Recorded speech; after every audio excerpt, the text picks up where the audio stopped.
Does your professional foundation include all of these things? If not, why not?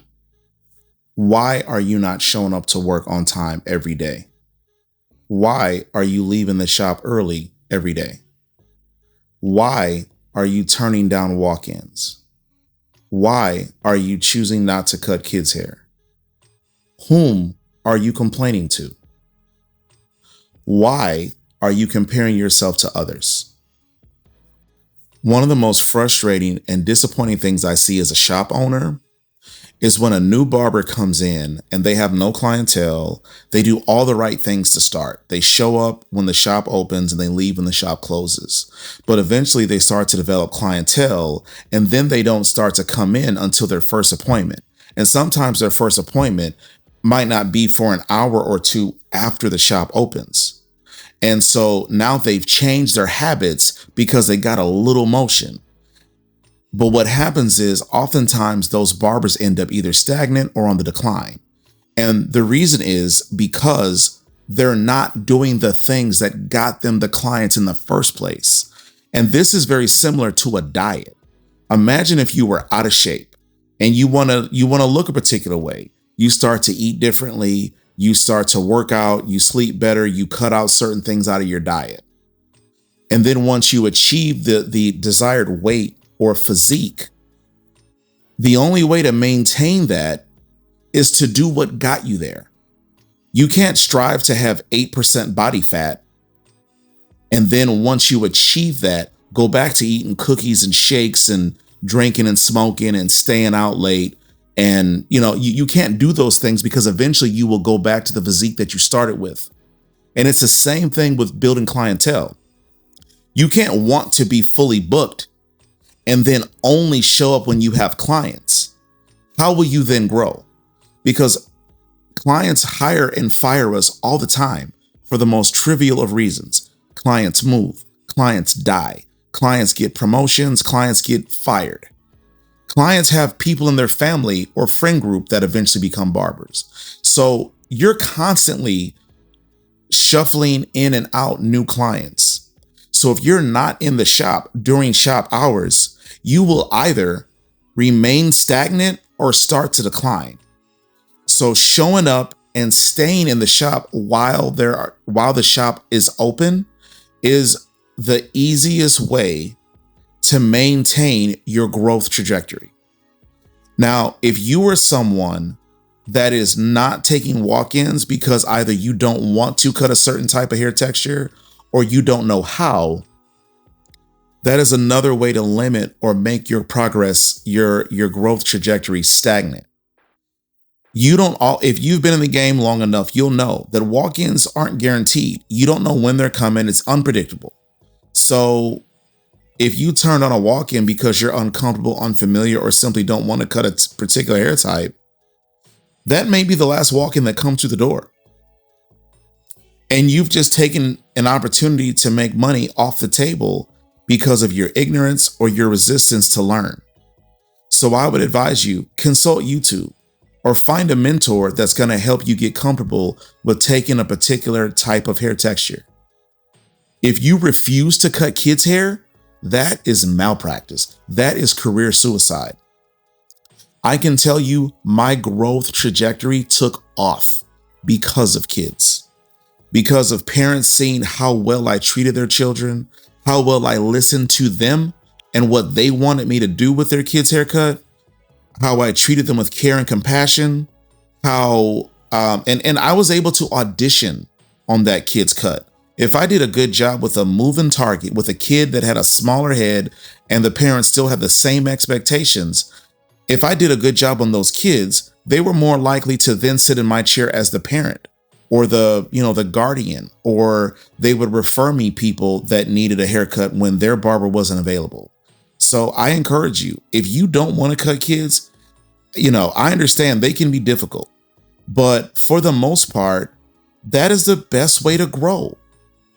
I would encourage you, reevaluate what your goals are, because if your goal is to be successful, the only way to be successful is to maximize your opportunities.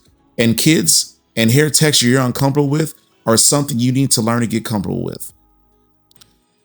One thing that blows my mind, especially in booth rent situations, is complainers. What the hell are you complaining for? If you're your own boss, you control everything. You call the shots, right? So whom are you complaining to? You're the complaint department. You address those things. If you think you're in a shop that isn't run well, you have the ability to go somewhere else. You are not obligated to be anywhere you don't want to be.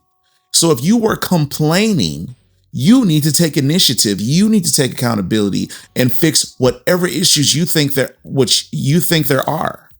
If the shop is slow, then you go out there and make some motion for yourself. You pass out business cards. You hold a sign. You pay for marketing on Google, YouTube, Facebook, TikTok, whatever platform you're most comfortable with. But you have control to make those things change. So what are the complaints for?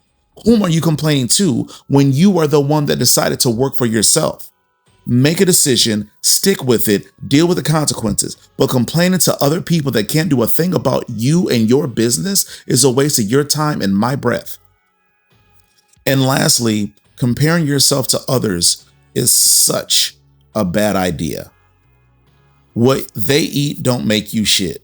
Focus and stay locked in on what you have going on, because only you have your circumstances. Only you can control what happens to your career.